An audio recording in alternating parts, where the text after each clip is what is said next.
নেত্রী আছে? কোন সে নেত্রী? এই আছে তো, থামো। এই গরমের মধ্যে আর কষ্ট দিও না। যে এই দুর্যোগের সময় মানুষের পাশে সকলে দাঁড়িয়েছেন, কাজে এই দুর্যোগের আমি আপনাদের সামনে হাজির হয়েছি দেখার জন্য। কারণ আমি জানি যে আমাদের দেশে এই বন্যা, ঝড়, জলোচ্ছ্বাস এটা প্রকৃতির নিয়মে আসে, কিন্তু মানুষের জীবন মান বাঁচানো সেটাই হচ্ছে সব থেকে বড় কথা। জিনিস গেলে পাওয়া যায়, কিন্তু মানুষের জীবন গেলে পাওয়া যায় না। তা আজকে আমি আপনাদের কাছে এসেছি। আপনারা জানেন যে জাতির পিতা বঙ্গবন্ধু শেখ মুজিবুর রহমান, তার নেতৃত্বে আমরা এই দেশ স্বাধীন করেছি। জাতিপিতা দুঃখী মানুষের মুখে হাসি ফুটাতে চেয়েছিলেন, মানুষের কল্যাণেই তিনি তার জীবনকে উৎসর্গ করেছিলেন। সারাটা জীবন জেল জুলুম অত্যাচার সহ্য করেছিলেন শুধু বাংলাদেশের মানুষের ভাগ্য পরিবর্তনের জন্য। আমি জাতির পিতা বঙ্গবন্ধু শেখ মুজিবুর রহমানের প্রতি শ্রদ্ধা জানাচ্ছি।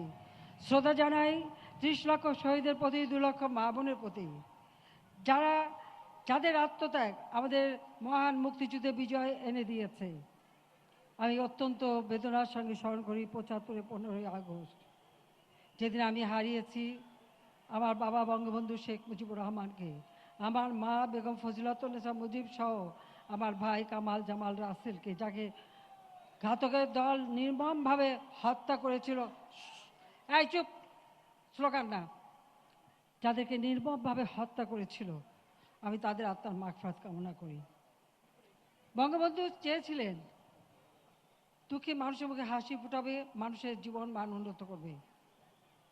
আওয়ামী লীগ সরকার আসার পর বাংলাদেশের মানুষের ভাগ্য পরিবর্তনের কাজ করে যাচ্ছে।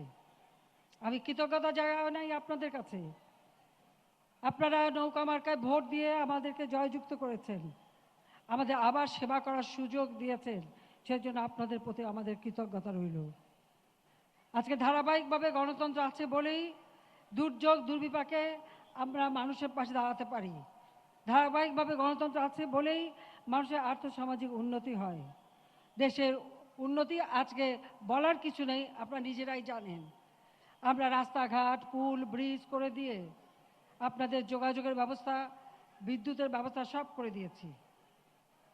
সেই রিবেলা, ঝড় এবং জলোচ্ছ্বাস, এবারের জলোচ্ছ্বাস খুবই অস্বাভাবিক জলোচ্ছ্বাস হয়েছে। আমি ধন্যবাদ জানাই যে আমরা সাইক্লোন শেল্টার করেছি, সেখানে মানুষ নিরাপদ আশ্রয় পেয়েছে। দুর্যোগ সহনীয় ঘর, ভূমিহীন কৃষক যারা গৃহহীন তাদের মধ্যে বিতরণ করেছি, যে কারণে মানুষ অন্তত আশ্রয়ের জায়গা পেয়েছে। পশু পাখি আশ্রয়ের ব্যবস্থা আমরা করে দিয়েছি। আমরা চাই যে এই দুর্যোগ থেকে আমাদের এই অঞ্চলের মানুষ যেন মুক্তি পায়।